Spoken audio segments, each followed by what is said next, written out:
Hello everyone, select civils के एक और वीडियो में आपका वेलकम है। उम्मीद है आप सब अच्छे होंगे और JSSC CGL the most iconic exam की आप तैयारी में लगे हुए होंगे। कुछ बातें थी और काफ़ी दिनों से कोई वीडियो भी नहीं आया था, तो मैंने सोचा एक कैजुअल सेशन लेते हैं, एक जनरल टॉक वाला एक वीडियो डालते हैं जिसमें कुछ अपने थॉट शेयर करता हूँ। और फिर अगर आप इसे देखें और कुछ आपको अपनी राय रखनी हो तो आप कमेंट सेक्शन में बता सकते हैं। सबसे पहले कुछ पॉइंट्स है जिसे डिस्कस कर लेना चाहिए। उसमें से फर्स्ट एंड फॉरमोस्ट है एग्ज़ाम के डेट को लेकर। तो अभी तक कोई क्लैरिटी नहीं है कब एग्ज़ाम होगा नहीं होगा। एक मेजरली इंडिया में चूँकि डाटा इतना सस्ता है तो यूट्यूब में आपको बथेरे चीज़ें मिलेंगी। That means n number of things मिलेंगे, मैनी पीपल मैनी माइंड, सबका अपना अपना असेसमेंट है। और अगर ऑनेस्टली देखिए तो असेसमेंट कुछ है भी नहीं है ना, आकलन जिसे कहते हैं। सबको है कि पढ़ाना तो है नहीं, या लिमिटेड चीज़ें हैं, ये भी कह सकते हैं कि पढ़ा चुके। जितना लोगों के पास लिमिटेड नॉलेज है, सिलेबस भी लिमिटेड ही है। आप 7 साल 8 साल तक क्या पढ़ाएंगे? कोई एग्ज़ाम ये 2015 में दिसंबर में नोटिफाई हुआ था, तो ये तब से लेकर चल रहा है, अभी 2023 आ गया, तो आप इतने दिन तक तो पढ़ा नहीं सकते। और लोगों को कंटिन्यूटी एक बनाए रखनी है, तो कुछ ना कुछ अनर्गल चीज़ें चलती रहती हैं। तो उसी एक काफ़ी मसाला वाला ये आइटम उसमें से ये है कि एग्ज़ाम कब होगा नहीं होगा।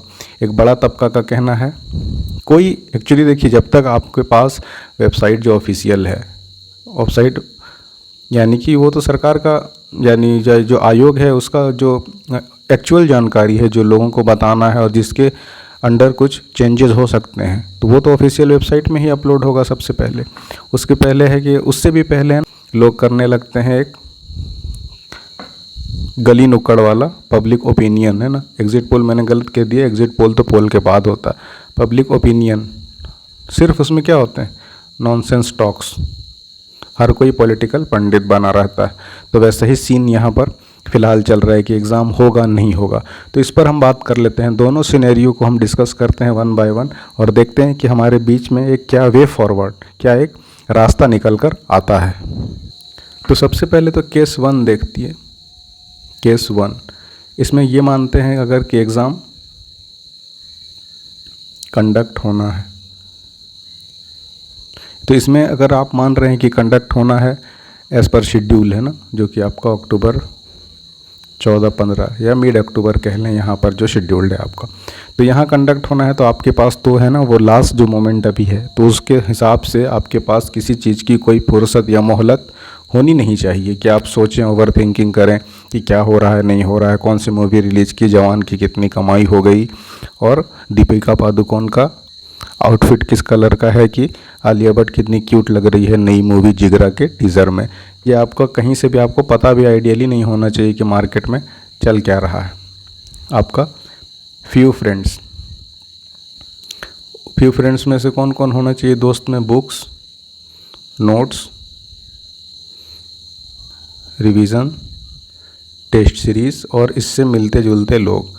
सिर्फ इसी में आपको सुबह से लेकर मॉर्निंग टू इवन नाइट आपको दिन रात इसमें काटनी है और कुछ ज़्यादा दिमाग लगाना नहीं है। कब? जब आप ये मान रहे हैं कि आपका एग्ज़ाम होना है अक्टूबर मिड में, तो इसके लिए तो आपको बिल्कुल मेंटली प्रिपेयर होना चाहिए। और ये भी सच है कि आप इतना लंबे टाइम तक मोमेंटम नहीं बना के रख सकते, फिर भी ये आपको you will have to do this, करना ही पड़ेगा।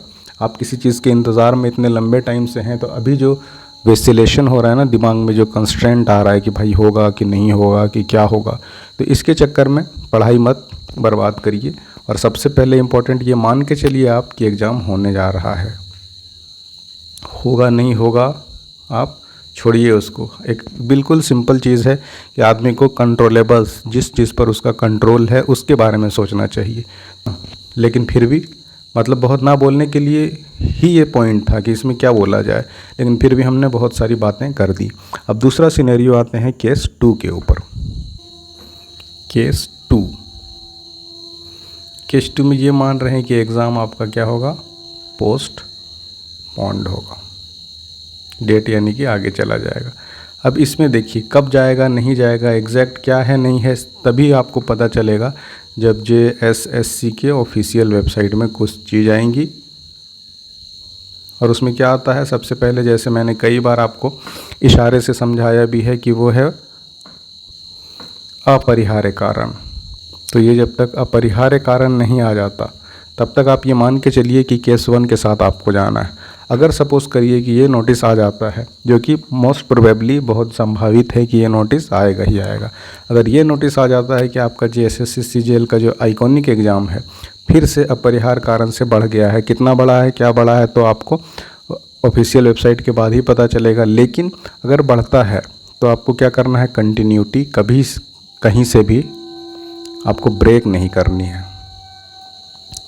आप कितना भी मास्टर है ना किसी चीज़ में, अगर आप वॉर में जा रहे हैं तो वॉर से पहले का जो टाइम होता है ना, बिल्कुल एक दिन पहले की मैं बात नहीं कर रहा कि आपका पेपर सपोज़ करिए हाइपोथेटिकल एक है ना, एक डेट कह दे रहे हैं कि होगा आपको, मान लिए 14 नवंबर बाल दिवस के दिन, मान के चलिए बिल्कुल ऐसी रैंडम डेट मैंने पिक कर लिया कि ऐसा 14 को होगा। तो आप ये कर सकते हैं कि आपने जो इतना सालों साल से मेहनत की तो आप 12 और 13 नवंबर को ना पढ़ें। यहाँ क्या करें, थोड़ा रिलैक्स कर लें, है ना, चिल, थोड़ी घूमी वूमी, दोस्तों से बात की हल्की फुल्की, पन्नों को पलट लिए और सो गए। तो ये हो सकता है। लेकिन ऐसा नहीं कि अभी से आपका डेट बढ़ जाए। सपोज़ करिए अभी आज सितंबर है 26, तो ऐसा नहीं हो सकता कि आप 26 से लेकर क्या करें कि बिल्कुल नवंबर है ना 14 तक है, तो सितंबर, उसके बाद अक्टूबर, ये वाला सबसे प्रोडक्टिव आपका टाइम होगा। तो इस टाइम में आपको कहीं से भी थोड़े से भी हल्के में चीज़ों को नहीं लेना है, नहीं तो सब बोलना गुड़ मिट्टी हो जाना। तो इतना दिन तक जो आपने मेहनत किया है, इतना जो आपने जतन किया है, सबसे बड़ा उसमें सेक्रीफाइस आपके परिवार वालों का होता है, फैमिली मेम्बर्स का होता है। तो जो आपने इतनी मेहनत की है इसको कहीं से भी वेस्ट मत करिए। हाँ, ये हो सकता है कि अभी क्या है, त्योहारों का सीज़न आएगा, फेस्टिवल वाला, तो उसमें क्या है, उस सीज़न में आपको उस सीज़न में कुछ दिन लीजर रखें कि थोड़ा कम पढ़ाई कर ली, लेकिन कभी भी not even a single day, एक दिन भी है ना, एक दिन भी आपको क्या करना है, थोड़ा ऐसा रिलैक्स मोड में नहीं आना है कि आपके दिमाग में क्या है, लगातार चीज़ें चलती रहनी चाहिए कि आपको तैयार होना है किसी एक वॉर के लिए, एक रणभूमि के लिए।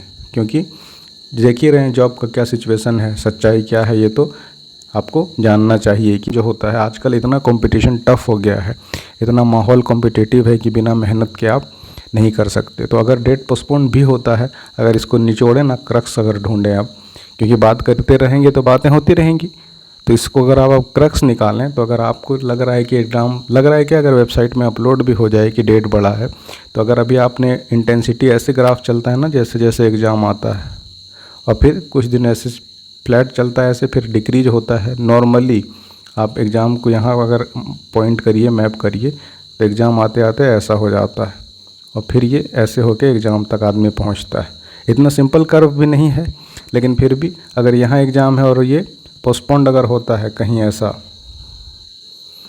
तो फिर से इसको ले जाइए और बिल्कुल कंटिन्यूटी बना के रखिए। ऐसे नहीं भी अगर ग्राफ जाए ना ऐसे, तो एक लिमिट तक ऐसे कम से कम कि अभी अगर आप 11 घंटे या 10 घंटे भी पढ़ रहे हैं, तो कम से कम आप 5 से 6 घंटा कि 2 घंटे का 3 स्लॉट बना लीजिए कभी भी, कि जब एग्ज़ाम जितना मर्ज़ी बढ़ जाए, जितना दिन आगे चले जाए, टच में रहिए, कंटिन्यू रहिए। बाकी ये सही बात है कि आसान है कह देना, और उसको कंटिन्यू रखना 4-4, 5-5 साल किसी एक एग्ज़ाम के लिए, वो भी जितना बड़ा भी एग्ज़ाम हो, बिना एग्ज़ाम लिए आप लगातार फेल करेंगे तो 10 साल भी रह सकते हैं आप गेम में बने हुए, कि आप अटैम्प्ट कर रहे हैं, आपसे हो नहीं पा रहा, लेकिन टेस्ट ही नहीं हो रहा है यहाँ तो फिर भी कितना भी हो तो कम से कम 2-2 घंटे का ही 2 स्लॉट और 3 स्लॉट बना लीजिए। 6 घंटे सुबह पढ़ लिया, कभी दोपहर में, कभी रात में, ऐसे पढ़ लिया, और थोड़े रिलैक्स मोड में ही सही, लेकिन इसको पढ़ते रहिए। और दूसरा सबसे इम्पोर्टेंट चीज़ ये है कि फर्जी जो ज्ञान बढ़ता है ना, उससे जितना दूर जा सकते हैं चले जाइए।